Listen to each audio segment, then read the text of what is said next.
Good day, dear friends. My name is Mr. Jonathan David Dela Cruz, and this is Curriculum Development. This virtual class I call Curriculum Mapping Your Way to 21st Century Learning. Now, what is curriculum? Curriculum is broadly defined as the totality of students' learning experience that occurs in an educational process. Now, what is an educational process?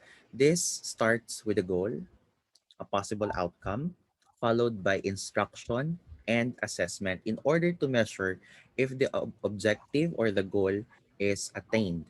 This can only be successful if the educational experience is appropriate to that of the outcome or expected outcome or the objective. So I would like to highlight that curriculum is the backbone of education. Ang curriculum, ang backbone ng edukasyon. Anong ibig sabihin nito? Ibig sabihin nito, ito ay mapa. Ito ay sinusundan natin sa teaching and learning experience natin. Pag ang isang guro ay nagtuturo, no, may dahilan kung bakit tinuturo niya ang isang topic. There's a list of objective or outcome na gustong ma-attain. Okay? And that is expected to be attained at the end of the session, of the topic, or even at the end of the entire academic year or the entire educational process. Now, the curriculum development have a lot of topics, and this mini series is called the Foundations of Curriculum Development. Now, there are four major foundations of curriculum development that we'll be talking about in this mini series. We'll be talking about the psychological foundation, the socio-cultural foundation, philosophical foundation, and historical foundation. As I have said, in the 21st century education or 21st century learning, it did not just pop up or pop out of nowhere. No, it's a collective result of different curriculum. We started from different curriculum during the pre-Hispanic era up to where we are right now. Okay, it's a developmental process. So let's start with psychological foundation. Some of you might have already taken or might be familiar with educational psychology or have taken the course Theories of Learning. So once you've taken that course, this will be easy for you. Okay, so what is the educational foundation? It is a unifying element of learning process. It forms the basis of for the methods, materials, and activities for learning, and subsequently serves as a basis for many curricular decisions. The psychology behind education is not only based on what they call this feelings, no, or based on emotions, but this is a backed up theory or backed up study, no. That is why there is what we call again theories of learning. The theories of learning is a good foundation in order for us to understand who really are our learners. Okay, so we have to know who are our learners o sino yung ating mga mag-aaral in order for us to craft properly and appropriately the intended curriculum for them. Okay.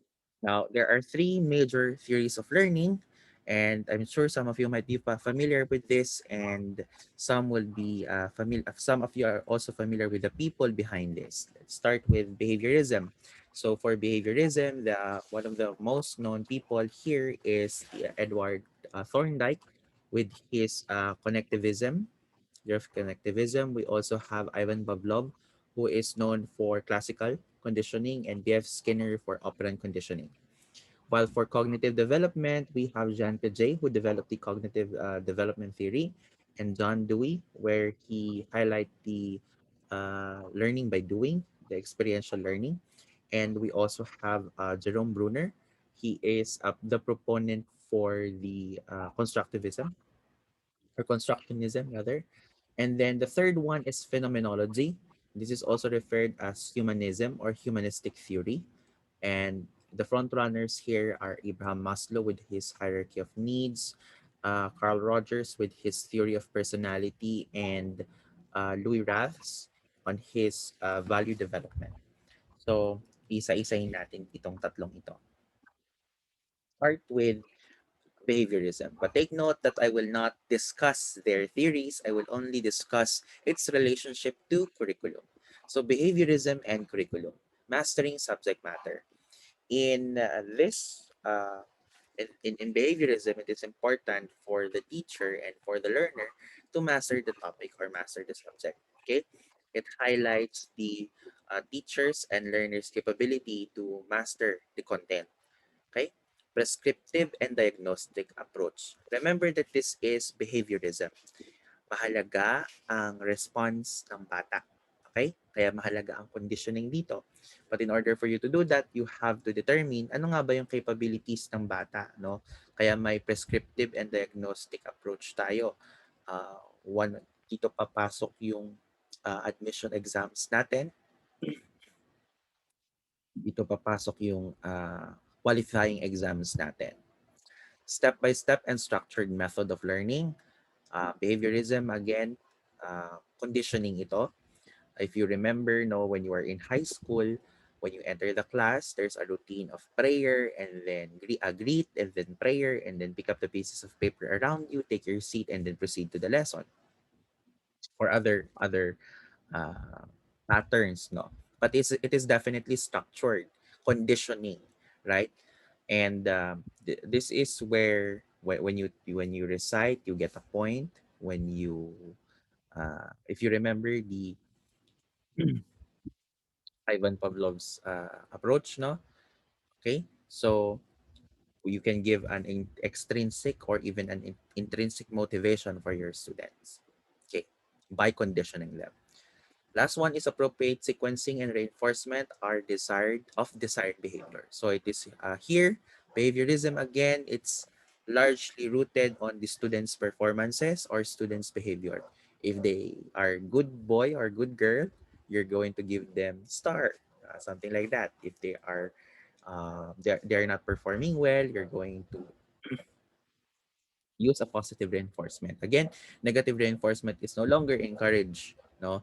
Or punitive reinforcement is no longer, or punishment is no longer encouraged during in the 21st century education. The second one is cognitive development theory, and we're going to talk about cognition and curriculum. So, logical method for organization of interpreting learning, rooted in the tradition of the subject matter, and it is a cognitive approach, meaning it is largely rooted on the minds on. Why? Again, every subject has its own philosophies. If you've studied about foundations of education, every subject has its own philosophy. Halimbawa, ang mathematics, anong educational philosophy ng math? The educational philosophy of mathematics is idealism, meaning there's only one good answer. Like objectivism, like 1 plus 1 is equals to 2, 2 plus 2 is equals to 4. And there is an appropriate approach in teaching it. There is also an appropriate approach in mastering the subject. So cognitive approach or cognitive theory, no, is largely rooted on mastering the subject as well, using appropriate approaches. And it is important, it's crucial here that you provide a good learning experience in order for your learners to retain, no, the information.